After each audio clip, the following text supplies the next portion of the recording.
Boa noite, boa noite.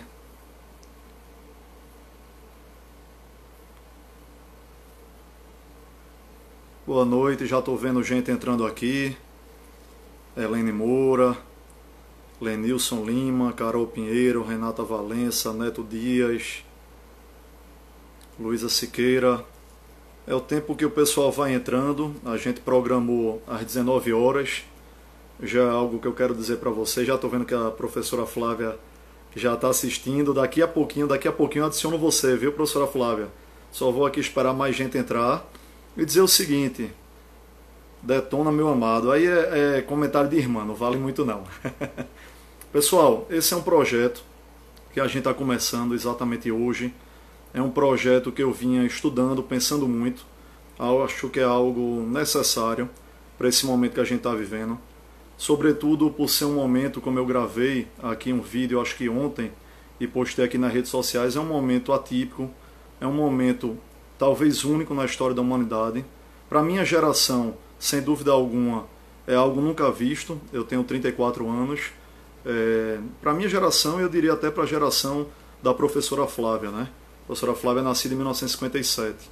Então, era algo que eu vinha conversando com familiares, vinha conversando com amigos, com pessoas das mais variadas profissões que são especialistas da área. Eu disse, rapaz, a gente tem que trazer esse debate para a internet, um território que tanto mais gente pode participar e contribuir, e quem sabe a gente também dá uma luz e tentar colocar alguns caminhos, algumas possibilidades num momento que é difícil e angustiante para nós todos. O nome do projeto é Amanhã Será Outro Dia. A gente está inaugurando exatamente hoje. O tema de hoje é o que a literatura pode nos trazer. A gente vai fazer uma reflexão do momento que a gente está vivendo e o de que pode vir nesse futuro próximo, esse amanhã próximo, a partir da literatura, não é? Então, a reflexão por meio da literatura. O amanhã será outro dia. Outra coisa que eu quero destacar, antes de adicionar a professora Flávia, outra coisa que eu queria destacar é que sempre, para que seja mais fácil, tanto para mim, quanto para os convidados, quanto para vocês, participantes, toda live será às 19h30. Toda live vai ser às 19h30. O dia a gente vai ajustar, até por sugestão de vocês e também de acordo com a agenda de cada convidado. Vão ser 10 lives. Hoje é a primeira. Como eu disse, o tema vai partir por intermédio da literatura. Mas a gente vai tratar sobre saúde, seja física ou mental, vai tratar de educação, vai tratar de cultura, vai tratar de empreendedorismo, vai tratar de urbanismo, de habitação, de meio ambiente. 10 lives, os convidados serão excepcionais, eu vou aprender muito. Então esse é o Amanhã Será Outro Dia. Vou adicionar a professora Flávia agora.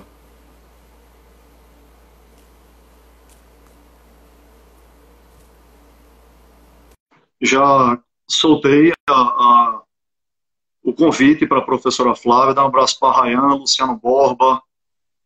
Ela já está entrando, já está carregando aqui para mim. Boa Olá, noite, professora. boa noite, João. Que bom ver você por aqui, tá dando tudo certo. Que maravilha. Uma alegria para todos nós. Aproveitar para perguntar para o pessoal, João Alves, PE, Cris Malta, perguntar se todo mundo nos ouve bem, todo mundo nos vê bem. Suassuna não se dá tão bem com recursos tecnológicos, mas eu acho que a Pois é, tecnologia vai nos ajudar hoje. eu tenho me Antes de queixado passar... que é uma alfabetização por semana. É muita É, coisa para aprender, né? esse já é um mote que eu ia tratar agora há pouco, que eu fazendo um debate, como eu disse, e foi até proposital, antes que as pessoas me perguntem, Flávia é minha prima, certo? Ela é filha de Marcos Suassuna, que foi um grande médico, irmão de Ariano, meu avô.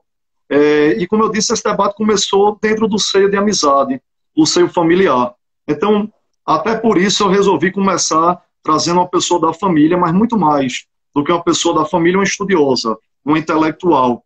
E eu vou apresentar a Flávia e dizer para vocês que eu vou envelhecê-la agora, porque eu fui aluno dela em 2002, no antigo científico, o que hoje representa o ensino médio. Eu fui aluno no segundo ano científico, contribuiu muito na minha formação, porque eu digo que uma professora de cursinho de pré-vestibular, e ela representa isso muito bem, muito mais do que passar fórmulas ou sentidos e como construir por introdução, desenvolvimento, conclusão, a redação, ela tem que aguçar o espírito crítico da pessoa, tem que contribuir na formação da vida dessa pessoa, essa visão humanística, o senso de responsabilidade. Então, ela é formada em letras pela Universidade Federal de Pernambuco, tem mestrado também em teoria da literatura pela mesma universidade, é romancista, é poetisa, como eu disse, professora universitária, e para passar para ela, se você me permite, Flávia, eu peguei um trecho, uma estrofe, para não ficar muito grande, de um poema seu, já que a gente vai tratar da literatura, por que não te apresentar e apresentar a sua visão de mundo, já que a obra de um autor explicita muito o que ele pensa, a sua formação de vida. Essa estrofe diz assim: se me perguntam por que resisto, além de ruminar a vida, a poesia se veste dos horizontes pensados e faz de nós o que somos. Professora Flávia, boa noite. Boa noite, querido. Que bom, que apresentação boa, né, através de um poema, é a melhor apresentação de todas. Eu queria que você falasse um pouco, antes de entrar aqui, e dizer para o pessoal que eu estou fazendo um papel aqui meramente de um âncora, como a gente chama aí no jornalismo. Não sou jornalista, sou formado em Direito, em História, mas vou fazer um papel aqui de tentar impulsionar esse debate. Eu criei um esqueleto de algumas coisas que eu acho importantes a gente tocar, mas vocês que estão aí participando, professor Carlos Vasconcelos, boa noite, tem professor aqui da Universidade Federal também participando, vocês podem perguntar, enquanto Flávia vai falando, porque ela vai falar mais do que eu, apesar de eu falar muito, como bom Suassuna, eu vou tentando complementar. A professora Flávia, eu queria que antes de adentrar no meu primeiro, vamos dizer assim, no meu primeiro ponto, falasse um pouco do blog Trança, que ela é a titular, né, ela coloca lá suas crônicas, suas poesias, seus pensamentos, que eu acho importante o pessoal entrar também para conhecer. Eu trabalho no blog 3 gêneros: poemas, resenhas e crônicas. E desse blog eu já tirei 3 livros. Certo. Trança, primeiro fio de poemas, Trança, segundo fio de crônicas e Trança, terceiro fio de resenhas. E ainda tem outro livro que eu já tirei de dentro dele. Mas eu chamo esse livro, ele ainda está inédito, de linha subreptícia, não é? Porque eu comecei a escrever um tipo de texto que fica entre a crônica, a resenha e o artigo de opinião. Então, eu comecei... Esse livro está inédito ainda, mas são textos que já estão no blog. Quer dizer que eu alimento este blog desde 2006. Um texto por mês. Então, ele tem um arquivo enorme. Entendi. Ótimo, pessoal. Então, o blog é Trança. Logo quando você entra no topo ali do blog, você descreve o porquê de ter encontrado... para homenagear o blog, a palavra trança. Como é que é isso, Flávia? É porque cada um de nós é uma trança de gente. A gente é exatamente as pessoas com quem a gente se conecta. Aí eu acho essa frase ótima. Ela, inclusive, não é minha, é de Ana Maria Machado.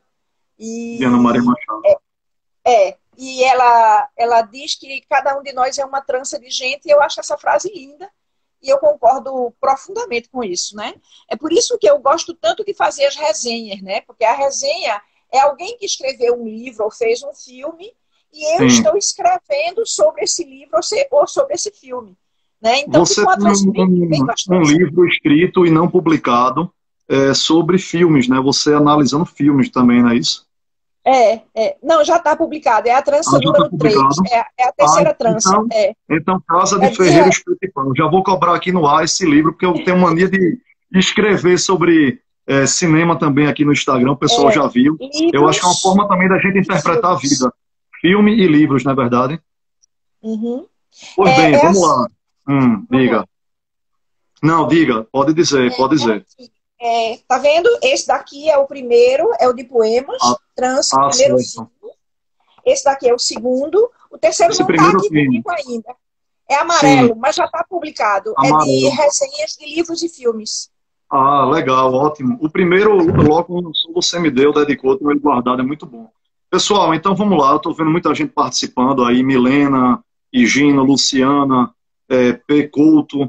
Tem uma pessoa aqui, eu não gravei o nome, mas ela pode acenar novamente, que disse que está sendo uma satisfação, não assim literalmente, mas é muito rápido, muito comentário, dizendo que era uma satisfação estar revendo você, que você era uma grande professora. Vamos lá.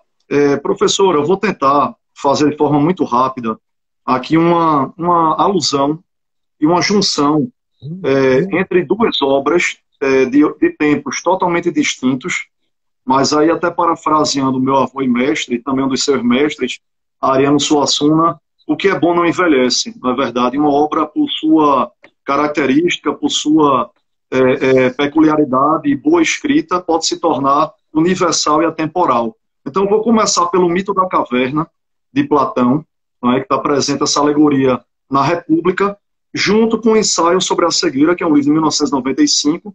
Eu já era nascido, né, tinha 10 anos, 95, eu nasci em 85, de Saramago, Prêmio Nobel de Literatura, inclusive. No mito da caverna, eu queria que o pessoal acenasse aí, só para ver se eu preciso me prolongar muito ou menos. Quem já ouviu falar ou leu o mito da caverna de Platão? Vamos lá. O mito da caverna, de forma muito rápida, muita gente já deve ter, quando eu começar a falar, pode ser até que a lembrança venha ressurgindo. Muita gente trabalha em faculdade, não é, naquelas disciplinas do tronco comum e até também para o vestibular. Eu trabalhei com ele tanto na Universidade Federal, em História, quanto também no curso de Direito. São prisioneiros, se quiser me completar, vá complementando. Estão dentro de uma caverna, e esses prisioneiros acorrentados só conseguem, através de uma fresta de luz que vem, de uma fogueira que está em outro local, só conseguem ver sombras. Então a realidade deles é limitada a partir daquilo que eles conseguem ver através dessas sombras. Um desses presos consegue fugir, sai. Quando ele sai, ele vê aquele clarão de luz, fica completamente desorientado, fica angustiado. À medida que o tempo vai passando, ele vai se acostumando com aquela nova realidade, com uma iluminação vinda do sol, a iluminação natural, e ele começa também a ver a realidade sob outra ótica, sob outro prisma, diferente daquela visão, que para ele era a visão até então determinada e única do mundo, dentro da caverna. Então, o que ele via antes eram cópias imperfeitas através do que chegava para ele por uma luzinha e aquelas sombras projetadas. E aí, fazendo, Flávia, essa junção com o ensaio sobre a cegueira,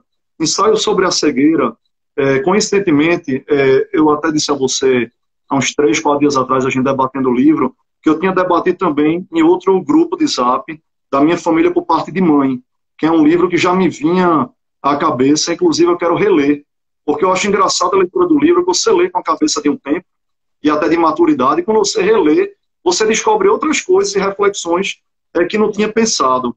E para quem não leu o livro, pode ser até que tenha visto o filme, que ele foi adaptado até para um cineasta, se não me engano, brasileiro, eu acho que foi Fernando Meirelles, não foi brasileiro.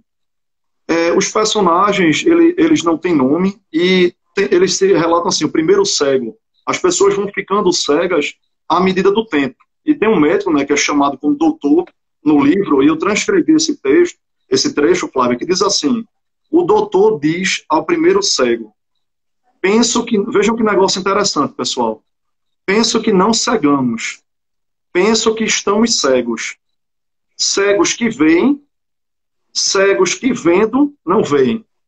Então aí eu coloco a primeira reflexão, a primeira pergunta, como queira ou como queiram, que no momento que a gente está vivendo de pandemia, não seria uma possibilidade também, Flávia, de a gente, com o mito da caverna, ou até talvez com um ensaio sobre a cegueira, a gente enxergar a realidade sobre outra forma? Será que a visão de muitas pessoas, talvez até a nossa visão, não estaria antes limitada, deformada? Num momento tão difícil como esse, a gente tem visto espíritos de solidariedade, de companheirismo, de fraternidade, de empatia. Então a palavra é com você agora, querido. Veja, tanto Camus, na Peste, como Saramago, falam de um período antes da peste, né? Antes da peste chegar na cidade de Oran, que Camus fala, e naquele lugar meio sem nome, que é aquela cidade onde a peste chegou, lá no ensaio sobre a cegueira de Saramago, não é? E o que a gente... Eu acho que as duas visões iniciais são muito parecidas, não é? Veja, Saramago diz uma frase muito bonita logo no começo do livro, ele diz assim, nós não sabemos para o que estamos guardados. Quer dizer, nós somos cegos. Nós vivemos cegos, não é? Porque é que você e eu fomos guardados para viver isso, ninguém sabe. É uma surpresa, não é? É um incógnito, a gente não sabe. A gente vive cego em relação a isso. Bom, a outra coisa lá em Camus é o seguinte, veja as frases que Camus escreveu, que eu acho lindas. Os cidadãos trabalhavam muito, mas apenas para enriquecer. Por falta de tempo e reflexão, todos são obrigados a amar sem saber amar. Perfeito. Mesmo a primavera é vendida nos mercados, né? Então, eu acho que esse caminho que a gente estava tomando de um capitalismo muito cego, de um capitalismo, não é, que não observa as questões humanas, não é, que não distribui a renda, que não ajuda isso a acontecer. Eu acho que esse caminho ele é meio cego, não é? E eu acho que essa pandemia ela veio para mostrar a gente que esse caminho ele não é um caminho legal, não é? Não é um caminho bom, porque as grandes distâncias sociais entre os países e dentro dos países, entre as pessoas, estão fazendo vítimas a mais do que as vítimas deveriam ser. É verdade. Então, a gente precisava olhar isso, não é? Ver esses sistemas de saúde, eles são importantíssimos agora. Eu acho que essa pandemia ensinou isso a gente. A pandemia não é só um momento de coisa ruim, é um momento também de aprendizado, não é? Algumas coisas ficam na memória e algumas coisas ficam aprendidas. E a gente precisa tirar essas lições desses momentos tão difíceis que a gente está vivendo, não é? A gente não pode passar por isso sem tirar nenhum proveito dessa experiência, não é? De jeito nenhum. É por isso que a gente está aqui, não é? A gente, é verdade. Veja, a gente não pode se entregar achando que estamos trancados e derrotados. Não é verdade? A gente precisa se movimentar, a gente precisa se conectar. Nós temos hoje a chance da conexão virtual, não é verdade? E isso mostra que a gente... Não é a mesma coisa de uma peste na Idade Média, não é? Sim. Observem que aqui mesmo a gente está conversando com milhares de pessoas, não é? E mostrando que há aprendizados a serem tirados. A gente está próximo através do conhecimento, da reflexão, o acesso tecnológico é totalmente diferente de antigamente, então isso tem que ser não uma arma, mas uma ferramenta a nosso favor, né? Uma ferramenta, né? E assim, eu sempre gosto de dizer o seguinte, eu aprendo muito com a literatura, mas ela não foi feita para me ensinar nada. A gente tem que olhar isso. Ela foi feita porque nós somos seres muito complexos e a gente tem experiências com a ficção que são fundamentais para fazer quem a gente é, não é? Agora, a discussão sobre a literatura, ela ensina muita coisa, tá certo? Então, nas trocas que a gente vai ganhando, é nas trocas, tá certo? Perfeito. Eu transcrevi, não literalmente, e eu vou colocando algumas coisas aqui, a partir também dessas reflexões, dessas divagações. Eu achei por bem, inclusive, Flávia, colocar, e eu disse a você, é um projeto que ele não está pronto e acabado, claro, esse amanhã será outro dia. E a gente vai colocando, assim como a vida, ajustando a medida de cada passo. Mas eu achei por bem colocar você como primeira pessoa, além do argumento que eu dei logo no início da transmissão, mas porque a gente vai discutir temas sensíveis e mais específicos. E essa discussão que a gente está tentando trazer aqui, eu estou vendo as pessoas aqui comentando, eu vou até passar aqui para ver mais comentários. Essas discussões, elas têm um norte mais filosófico, sociológico, humanístico, histórico, e vão rebater obrigatoriamente, direto ou indiretamente, mais ou menos, em todos os outros temas que a gente vai discutir com os outros participantes de outras formações, médicos ou arquitetos, empreendedores, por aí vai. Mas eu coloco, quando eu publiquei a arte, dando, vamos dizer, a notícia desse lançamento, né, do projeto, eu publiquei no Facebook e no Instagram.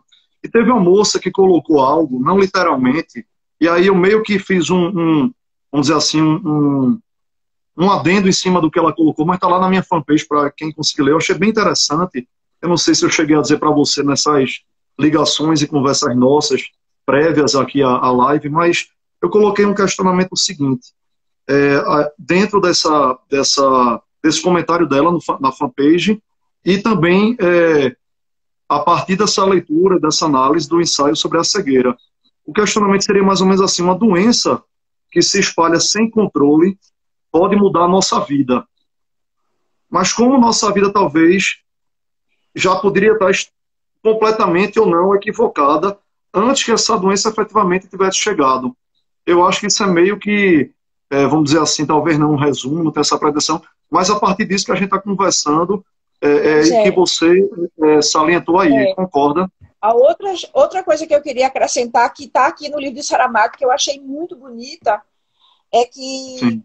Tem uma hora que o médico diz uma coisa bem bonita, porque um dos infectados pela cegueira, ele levou o primeiro em casa e roubou o carro dele. Aí teve uma hora que todo mundo disse assim, quando chegou lá naquele lugar que ficou todo mundo junto, né, numa espécie de hospício, e aí todo mundo, aí o médico disse assim, alguém disse assim: esse foi o quê? Você é um ladrão, né? Você é culpado, você, né? Ele diz assim: tenha calma, disse o médico. Numa epidemia não há culpados. Todos são vítimas. Olha, é verdade. É verdade, é verdade. Eu acho que tem tanta gente ainda, é engraçado, querendo saber de onde vem, para onde vai, né, de quem é a culpa. Eu acho que é a gente gastar energia numa coisa que não tem importância. Né? Sim. É melhor a gente esquecer quem é o culpado, se é que um culpado existe. Não há culpados. Né? Na verdade, somos todos vítimas. Né? Infelizmente, principalmente num país como o da gente, algumas pessoas são mais vítimas do que outras. Né? Aí é bem triste isso, na minha opinião. Eu não sei.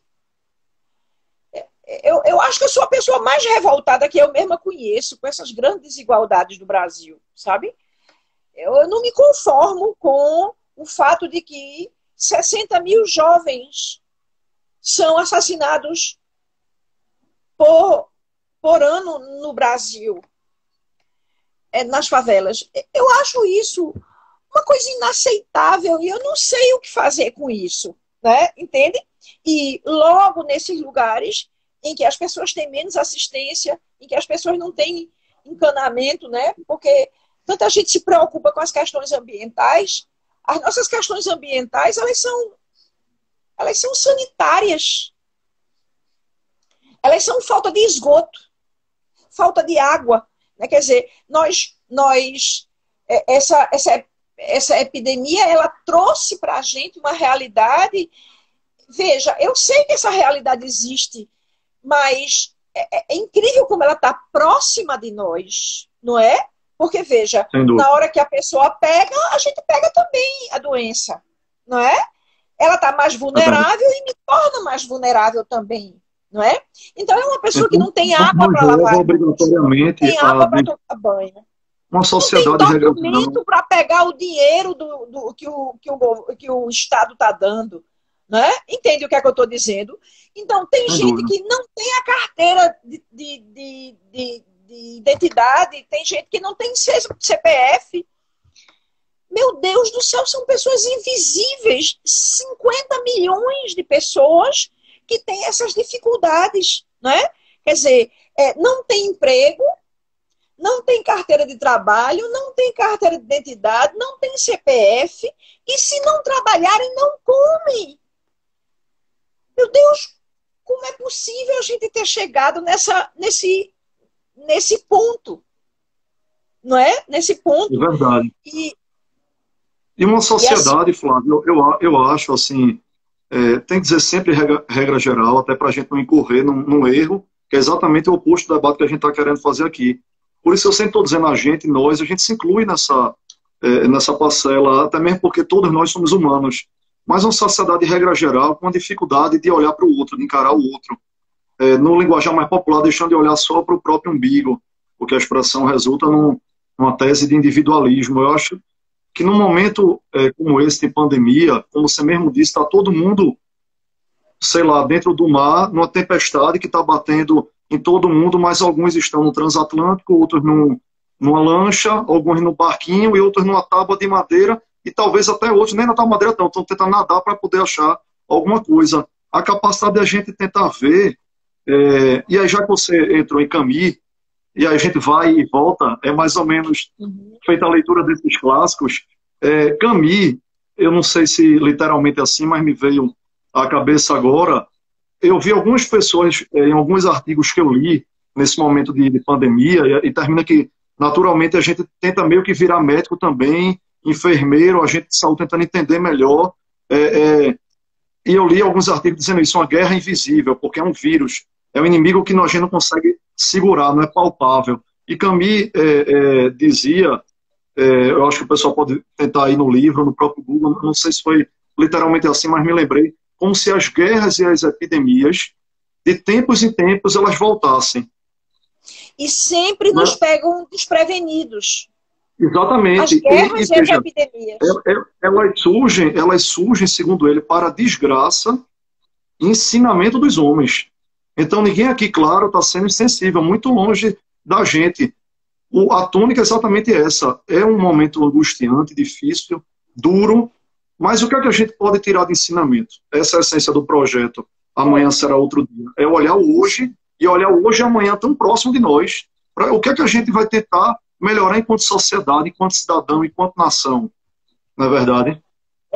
O que eu estava sentindo antes era que mesmo as pessoas mais solidárias, mais à esquerda, né, que iam começar a falar, aí diziam assim, o brasileiro é machista, o brasileiro é homofóbico, o brasileiro sempre se dirigindo ao brasileiro como se ele fosse pessimista, ruim, né? Péssimo, só tivesse péssimo, não é? Então, eu acho que a primeira coisa que essa epidemia trouxe para a gente foi a gente ver que todos nós temos essas duas partes. Né? Eu gosto muito de uma história de um neto Visão que perguntou ao avô. Um neto índio perguntou ao avô o que era uma pessoa. E ele disse assim, uma pessoa tem 2 lobos dentro dela, um lobo bom e um lobo ruim. Aí a pessoa perguntou assim, aí o menino perguntou assim, e qual dos 2 é o mais forte? Aí o avô respondeu, depende do que você alimentar melhor. É verdade. Muito bom. Então, o que é que eu estava achando, sabe? Eu estava achando que é como se o brasileiro tivesse sendo considerado somente no seu lobo mau. O lobo mau. E aí começa a aparecer toda essa empatia, essa ajuda, não é?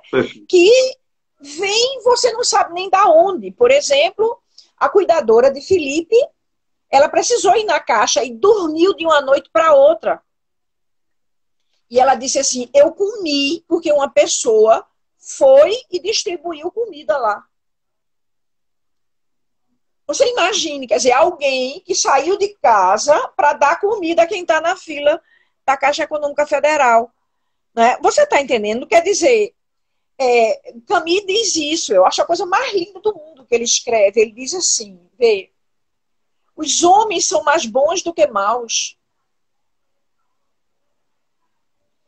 Não é bonito isso? O final do livro, no final, é muito lindo. Flávia, para a gente respirar um pouquinho, porque Felipe, para quem não sabe, é meu primo, praticamente da minha idade, o pessoal acha até a gente parecido fisicamente, na época de colégio, confundiam a gente, é o filho de Flávia, é a cuidadora a quem ela se refere, eu não sabia desse fato dela, mas esse retrato da cuidadora é um retrato de tantos que a gente está discutindo aqui, né? Mas é para a gente respirar um pouco, Ela até não está trazer um vindo, pouco. ela não está Sim, vindo, ela está na sim, casa sim, dela. E ela que me sim. contou isso, tá Então, entendendo? entendi. Uma moça colocou aqui, viu, Dani? Ela botou, é de suspirar assistir essa mulher. Um elogio para você aí. Oh, meu Bruno Deus. Medeiros colocou, Flávia, é uma das minhas referências em norte intelectual desde quando eu tinha 19 anos. Ai, meu Deus, que coisa linda. Mandar um beijo para minha mãe também, que é professora de português, sua amiga, Cláudia Suassuna, disse, excelente live, estava elogiando aqui você. Eu estou jogando o elogio da minha mãe para você, porque para mim não vale, elogio de mãe não conta muito. Flávio, enquanto eu vou lendo os comentários aqui, e aí eu vou passar para você, porque enquanto você fala, eu vou refletindo na sua fala, mas eu também vou aproveitando para ler o pessoal que está participando. Eu queria até aproveitar para quem está online, e até não sei se Gabi está online, porque eu estou aqui no quarto, pelo amor de Deus, é a primeira live que eu estou fazendo pelo Instagram. Eu, há 5 anos atrás, quando eu ainda falava bate-papo com João Suassuna, não tinha nem esse estrangeirismo de dizer live, eu já fazia no Facebook. Mas em live, eu tocando aqui e fazendo a minha primeira vez, eu sei que tem um tempo. Então, Gabi, se estiver marcando o tempo lá fora e estiver assistindo, ou vocês me digam mais ou menos o tempo, para a gente baseando até onde vai o papo, porque quando chegar em 59 minutos, eu preciso encerrar. Eu não tenho nem noção em quanto tempo está. Mas aí, para passar para a Flávia, a gente já tocou em Albert Camus, que também foi Prêmio Nobel de Literatura, e a gente falou de guerra, falou de epidemia, a partir desse Amanhã Será Outro Dia. Camus escreveu um dos livros conhecidos dele, A Peste, que você citou aí rapidamente, em 1947, logo após a Segunda Guerra Mundial. A Segunda Guerra Mundial foi de 1939 a 1945. E eu acho que, assim, coincidência ou não, essa produção literária, os intelectuais que vão surgindo, emergindo, ou se solidificando, efervescendo, esses momentos surgem muito pessoas assim, que daqui a 200, 300, 400, 1000 anos a gente vai estar lendo, interpretando, até mesmo porque o ser humano é um só. Ele escreveu essa obra clássica, A Peste, em 1947, e ele faz exatamente, você chegou a citar, nessa cidade, né, argelina, de Oran, uma metáfora, um paralelo, já que ele escreveu logo após a Segunda Guerra Mundial, então isso ainda estava muito latente e muito forte. Tem um paralelo entre a ocupação nazista, a Europa sitiada. Não, João, que dissesse que era nazista, viu? Aqui, ele tem esse livro chamado Estado de Sítio, tá certo? Certo. E nesse livro é como se fosse a transposição do romance A Peste para o teatro. Isso é uma peça de teatro. Certo. E a primeira vez que essa peça foi montada,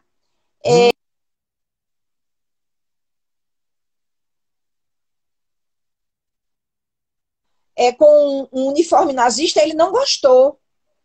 Sim. Ele disse que estava falando de todas as ditaduras. Sim. Entendeu? Mais amplo, né?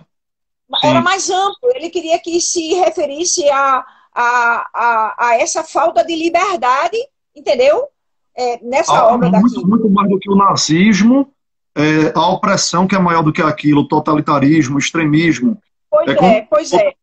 Ele não gostou que o uniforme fosse nazista na primeira montagem, sabe? E ele pediu para não fazer mais isso, porque ele estava falando de uma coisa mais ampla, sabe? Perfeito. Olha aí, pessoal, uma puxada de orelha ao vivo, aprendendo com a professora Flávia.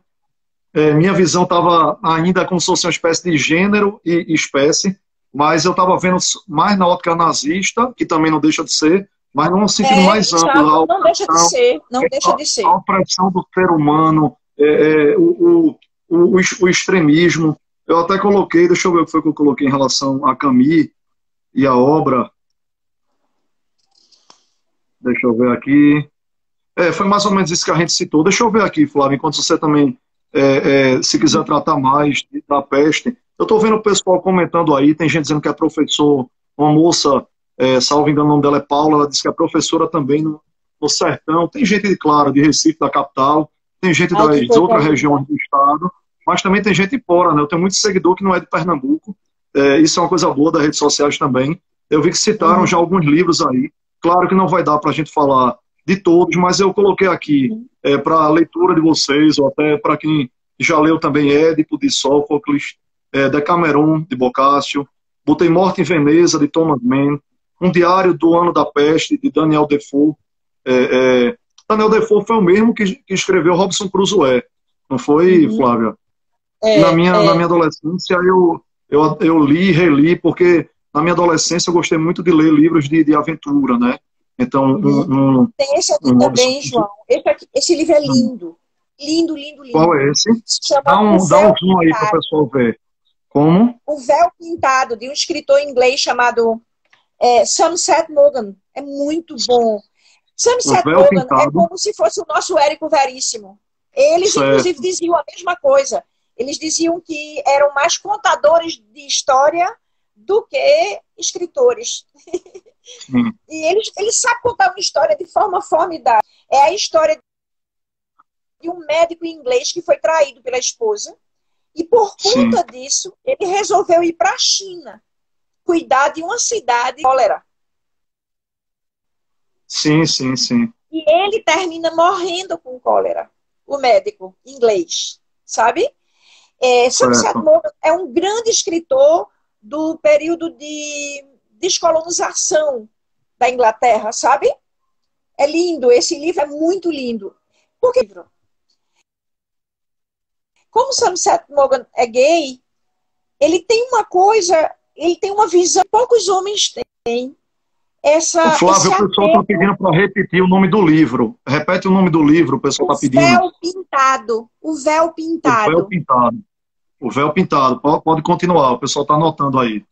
Pode ir. É bem lindo esse livro. Inclusive, tem um filme muito bonito. Tem uma adaptação. Chamado O Diário de uma Paixão, uma coisa assim. É muito lindo. O Diário de uma Paixão. Eu já assisti.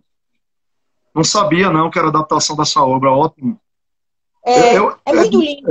E assim, um detalhe desse livro que eu achei muito bonito, que é que nós, mulheres, nós temos uma tendência de acreditar em mudanças. Eu não sei por que a gente tem tanto isso. E ele é tão lindo, é como ele coloca a transformação da esposa ao longo dessa estadia na China. É muito lindo, João, é muito lindo. Excelente indicação. É um livro, eu acredito, apesar de não ser tão conhecido quanto os outros, mas a gente está vendo entregas aí virtuais, encomenda pela internet, pessoal. João, esse momento comprei esse livro por R$4,50. O frete foi mais caro. O frete foi mais caro do que o livro. Me lembrei do nome do autor. Eduardo Norton. Gabi. Você sabe quem é? Edward Norton? Sim, demais. Ele faz o papel do médico no filme. Pronto, Edward Norton, ator, eu acho que é americano, né? Extremamente conhecido, faz filmes excelentes. Muito lindo o filme. O pessoal tem colocado muito bom. Então, aí, pessoal, quem quiser até estiver ansioso depois do debate e quiser o livro não vai ter na mão hoje, porque vai ter que encomendar, assistam um filme e comparem. Agora, geralmente, eu sempre gosto de colocar, geralmente, na regra geral, o livro é melhor. O livro deixa a gente mais envolvido, é mais profundo, até porque a gente tem mais tempo. O filme tem uma questão de temporalidade, você tem que fazer em 1h30, 2 horas, então impede um pouco isso. Tem gente aqui de Barra de Guabiraba parabenizando a iniciativa. Ai, meu Deus, que delícia! A partir desse momento que a gente está vivendo, tem gente aqui dizendo que esse projeto e esse tipo de debate e reflexão é exatamente o ponto central desse momento que a gente está vivendo. Então, agradeço. A gente pensa algo e para construir, para dar certo, tem que ser com várias mãos e várias cabeças e corações. O que o nosso Camille disse uma coisa muito linda. O que é que a gente aprende no meio do sofrimento? Os homens, mais coisas a admirar do que coisas a desprezar. É verdade. Olha que coisa bonita. Eu vou fazer um chamado online novamente. Eu estou sem relógio, pessoal. Vocês podem ver. Eu não sei que horas são. Eu não sei se o Instagram avisa quando vai se aproximando do tempo previsto. Me avisem, porque eu quero fazer ainda várias perguntas, mas já vou seguir para outra. Flávia, fala um pouco de outro livro que eu acho que é importante. Eu não vi o pessoal citando ele. Amor nos Tempos do Cólera. Já que a gente falou de uma obra um pouco mais Ai, desconhecida, meu mas que Deus, tem esse filme. aqui é lindo. O Amor nos Tempos do Cólera tem livro e tem filme também. Gabriel Garcia Marques, um gênio, um clássico. Se eu não me engano, eu acho que o livro foi escrito no ano que eu nasci. Eu acho que é de 85 o livro. Eu acho que é um livro que é pertinente para a gente tratar também um pouco.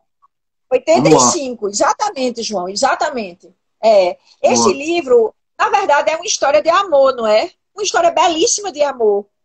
E Sim. a cólera é apenas um adjunto adverbial. O título está perfeito, não é? Amor nos tempos do cólera, não é verdade? Então, você vê a história acontecendo e a moça que se chama Firmina Daza, ela se casa com o médico que curou e que diminuiu a cólera naquela cidadezinha lá que a gente não sabe direito o que é, né? Mas é uma cidadezinha da América Latina, com certeza, não é verdade? É verdade. Então, ela se casa, né? Juvenal Urbino, o nome dele, com o médico que tinha estudado na França e que quando voltou para a cidadezinha, né? Conseguiu diminuir. Agora, durante o livro inteiro, sabe? Você vê, por exemplo, quando a pessoa vai fazer uma viagem de navio, aí tem um corpo que morreu de cólera no rio, sabe? Quer dizer, Sim, a cólera, ela está o tempo todo assim, cercando, né, as pessoas na história. Mas, na verdade, é uma história de amor belíssima, né? É uma é verdade. história de Firmina Daza, namorava com um rapaz chamado Florentino Ariza, mas ela terminou o namoro com ele e casou-se com o médico Juvenal Urbino, né? Bom, mas Hum. aí o que foi que aconteceu? Florentino Ariza resolveu que ia esperar que ela ficasse viúva, né? E esperou mais de 50 anos. Então, eu não vou dizer o que acontece, porque é uma delícia, né? Ô, Pimpa, Se eu fosse você, eu desculpa, ia eita, eu me empolguei, eu chamei de narrador Pimpa, desse pessoal. livro. Eu estava O já no narrador final da desse livro. live e chamei ela de Pimpa. Pessoal, deixa eu explicar, desculpem. Uma das poucas coisas que a gente bateu bola antes de começar a live foi, eu disse, eu vou chamar de professora ou Flávia. Mas eu falei sem sentir agora, porque eu vi que Gabi entrou na live, minha esposa, e deve ter sido por Sim. causa disso, porque ela disse quanto tempo a gente tinha, 15 minutos. Deixa eu só fazer uma brincadeira, já que eu chamei de A gente Pimpa, só tem 15 minutos. só tem 15, 45 minutos já de conversa. Sua Soma fala muito, quem me conhece já sabe, quem já foi aluno da professora Flávia sabe que ela fala tanto quanto eu ou mais, não sei. Mas Sua Soma também tem outra característica, além da gente falar, gostar de contar história, a gente na família não tem nome, todo mundo tem apelido. Quando eu era menor, eu não tinha descoberto que Pimpa era Flávia ainda. Chegou uma pessoa para mim mais velha e disse, você é o quê de Flávia Suassuna? Eu adoro ela. Eu disse, nada. E saí andando pequeno. Depois que eu descobri que Flávia é Pimpa, Pimpa é Flávia. Então, assim, gente, quando a gente vai processando, alguém que me encontrar na rua, Suassuna, todo mundo é primo. Sobrenome, às vezes tem sobrenome, tem mais de uma família, mas Suassuna, todo mundo é primo. Uma família só, é uma família pequena, mas por ser uma só se torna grande. Então, assim, ninguém tem nome, todo mundo tem apelido, mas a professora Flávia é a professora Flávia. Só para os familiares que é Pimpa. Vamos lá, era só para Você dizer sabe isso. por quê, né? Você Não, sabe por sei quê? não. Não. Quando eu era recém-nascida, meu pai dizia pim-pim e eu achava Ah. muito engraçado. Então, lasquei-me para sempre. Inclusive, como eu tenho uma avó chamada Olímpia, as pessoas acham às vezes que meu nome é Olímpia. Sim, entendi. Se Eu acho alguém que. liga para mim, sabe, alguém liga para mim e diz assim, alô, quem está falando? Eu digo, depende. Quer dizer, se for alguma pessoa profissional, então tem que ser Flávia, mas se for alguém familiar, tem que dizer Pimpa. É verdade, é verdade. Teve uma moça que comentou aqui que a gente está tratando das obras que ela considera as melhores da vida dela. Eu acho que devem ter tido Que coisa linda. uma influência grande. Eu acho que o pensamento, a maneira de pensar e de agir, a literatura, os filmes, esse nosso campo de debate aqui serve para isso, né? Aproximar as João, pessoas. eu queria, sem interromper, sabe o que é, João? É porque Agora, eu queria terminar com umas questões importantes. vá, A primeira vá. questão foi uma frase que Camille falou, que é assim: a peste, ela consiste em recomeçar. Então, a gente não nasce para morrer. A gente nasce para recomeçar. Então, eu queria que a gente fosse juntando coragem, João. Sabe? Para recomeçar. Mas Perfeito. recomeçar de uma nova forma, não é? Nós precisamos recomeçar sem essas grandes distâncias sociais, arquitetônicas, sociológicas, antropológicas. Precisamos, João, é uma coisa urgente para a gente precisa recomeçar de uma forma diferente. E a gente é capaz de fazer isso, João. Nós somos muito criativos. Nós somos muito empáticos, não é?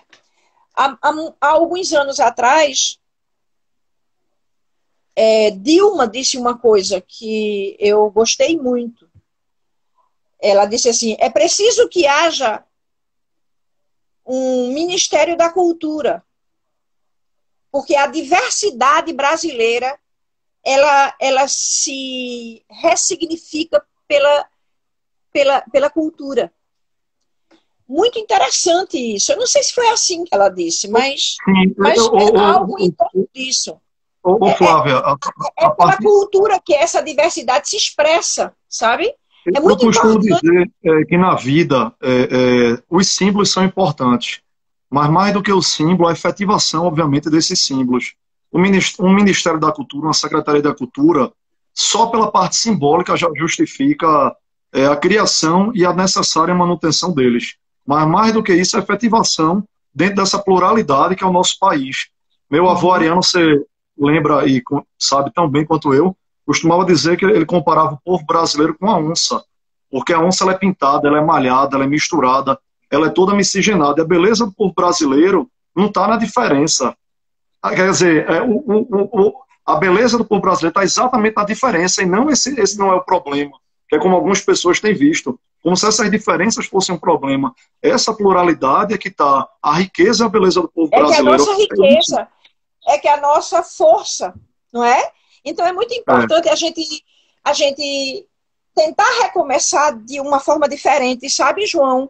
Prestando atenção a esses fatos, não é? Para poder a gente não se perder de novo, não é? Não se perder de novo. Essa história recentemente uma aluna minha disse assim a mim: professora, na minha comunidade eu sou branca, aqui no curso eu sou negra. Aí ela terminou dizendo assim: agora eu estou sem saber qual é a minha cor, não é? Eu não sei porque foi que houve um momento em que a gente deixou de considerar os 50 tons de marrom uma coisa ruim. Eu me lembro que antigamente tinha isso, não é? Que a gente se divertia com o fato de que cada pessoa dizia que era uma cor, uma pessoa dizia que era parda, outra dizia que era morena clara, outra dizia que era morena escura, outra dizia que era... Cada um, quer dizer, depois que fazia o censo, a gente ia olhar o que a pessoa tinha dito de si própria, e era uma quantidade enorme de tons de marrom maravilhosos, não é? Que eu acho que a gente não pode perder isso de vista, porque isso é uma riqueza, isso é um jeito diferente de ser, é essa a nossa força. É importantíssimo, importantíssimo num momento como esse, importantíssimo. Pessoal, só ver enquanto a professora Flávia vai destacar ainda alguns pontos. Muita gente, Flávia, vai ficar chateada comigo, já está reclamando aqui, dizendo que eu tenho que recomeçar a live quando acabar o tempo, que 1 hora é pouco. Deixa eu explicar para vocês. Eu quero, e me comprometi a fazer isso com algumas pessoas que disseram que não poderiam assistir a live nesse horário de 19h30. Assim que terminar aqui, eu vou encerrar, quando terminar o tempo entre 59 e 60 minutos, e eu vou deixar ela gravada no feed, na galeria e em GTV. Ela vai ficar eternizada para quem quiser assistir, quem já viu, está aqui online, vai querer ver de novo, e quem não pôde ver. Se eu reiniciar, eu perco tudo que a gente conversou aqui. Então, infelizmente, eu não posso passar de 1 hora, porque nessa 1 hora, esse debate que a gente tem que deixar eternizado para quem não pôde assistir. Então é isso. Mas volta aí para a Flávia. E vão me avisando o tempo também. Veja que coisa linda que Camus escreveu. A peste que, pela imparcialidade eficaz com que exercia seu ministério, deveria ter reforçado a igualdade entre os homens, pelo jogo dos egoísmos, o que ela fez foi desvelar as grandes injustiças dentro das quais a gente vive. Não é? É verdade. Então, é verdade. João, eu acho que se a peste, né, tem a ver com recomeçar, vamos ver se a gente consegue de uma forma... Eu não sei como, João. Eu não sei em que caminho, não é? Mas se a gente recomeça, não é? Veja, o que é que Camus diz também? A gente sabe que imediatamente as comunidades não vão voltar de repente. O que era cômodo, a vida que a gente estava tendo, isso não vai voltar imediatamente. A gente sabe disso, não é? É mais fácil destruir do que construir. Não é verdade? Então, a gente sabe que essas coisas boas que a gente tinha na mão antes dessa epidemia, elas não vão voltar facilmente às nossas mãos. A gente vai ter que fazer força. A gente vai ter que trabalhar muito, né? A gente vai ter que se conformar que vai ganhar pouco durante um período de 1 ano ou 2 anos, talvez, não é? Quer dizer, nós temos ainda um período que eu acho que vai ser muito difícil, não é? Mas, ao mesmo tempo, se a gente tiver a coragem de encarar esse recomeço, não é? De uma forma menos injusta, de considerar a proximidade das pessoas, não é? O seu tutano comum, que eu digo, não é? Que nós somos todas pessoas e somos todos iguais, não é?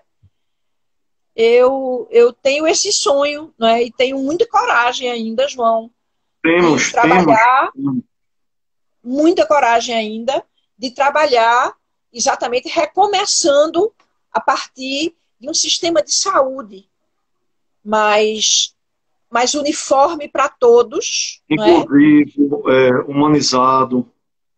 Inclusive, mandar um abraço para o pessoal do grupo ED, que pediu para eu mandar um abraço aqui. A pessoa que pediu foi exatamente o diretor-geral do SAMU, um médico extremamente sensível, Dr. Leonardo Gomes, que estava aqui presente. No momento feito esse, eu imagino que o Dr. Leonardo esteja nem dormindo, mas estava aqui vendo durante algum tempo a live, não sei se ele está assistindo do início ao fim. Ryan Vasconcelos diz que nunca aprendeu tanto sobre literatura em 1 hora de internet, mostrando que a internet pode impulsionar o conhecimento, impulsionar as pessoas. Muita gente repetindo a frase: a gente não nasce para morrer, a gente nasce para recomeçar, de Camus.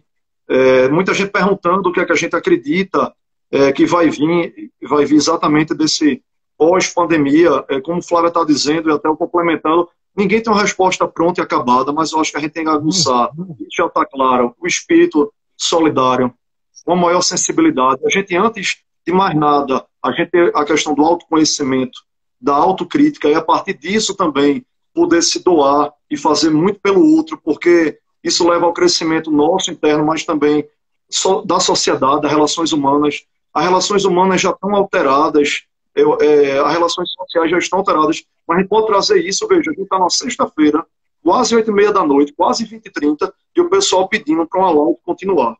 Isso há 2 meses atrás era impensável. Numa sexta-feira de noite a gente está discutindo literatura, a importância dos livros, conhecimento, um público tão plural, tão heterogêneo, mas pensando, amanhã será outro dia.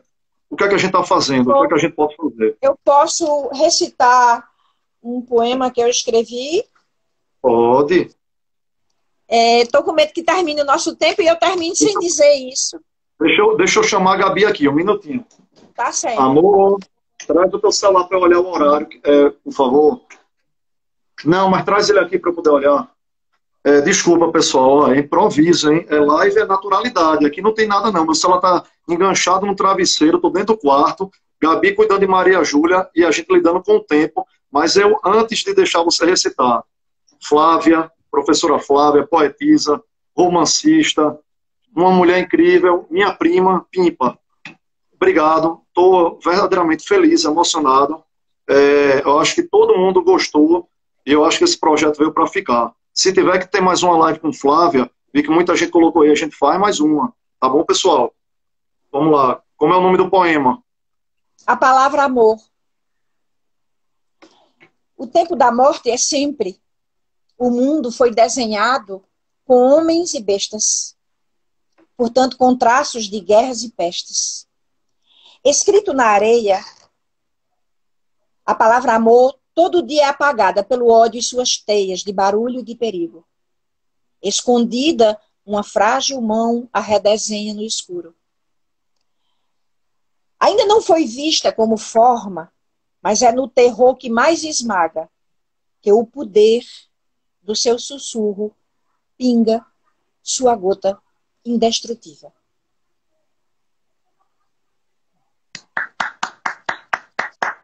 Tem gente aplaudindo de casa, mas escute as palmas de todos os participantes através dessa minha aqui. Eu acho que o conhecimento, a literatura, a sensibilidade, eu acho que para muita gente perguntou isso, mas eu não tenho dúvida que é isso que nos leva a pensar num mundo melhor, em pessoas melhores, e a gente não ser nem pessimista nem otimista, como eu me apresento lá na fanpage, parafraseando Ariano Suassuna.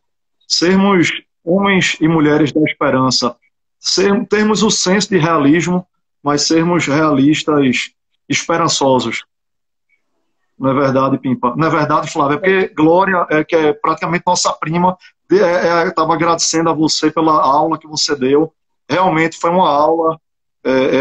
Mandar um abraço para todo mundo que participou. Márcia Félix Silva, Bezerra Menuti, que o marido, inclusive, é da OMS, mora na fronteira entre a França e a Suíça. A gente falou aqui de livro, da importância da saúde, da questão preventiva, isso vai ser tratado mais na frente. Então, vou encerrar a live com uma dorzinha no coração, mas feliz pelo debate. Agradecer a todo mundo que participou, mandar um beijo, um abraço a todos vocês. A participação foi muito boa, claro, me perdoe quem eu não cumprimentei, porque é muito rápido. Enquanto a gente fala, vocês vão falando, mas vou assistir depois, vou deixar gravado agora em GTV e vou assistir novamente para poder responder, inclusive, no privado, quem queira. Querida, um beijo grande, Tchau, obrigado João. por tudo. Obrigada Saúde, também, saúde, esperança e saúde sonhos, sempre pra vivos. você. Tchau. Esperança.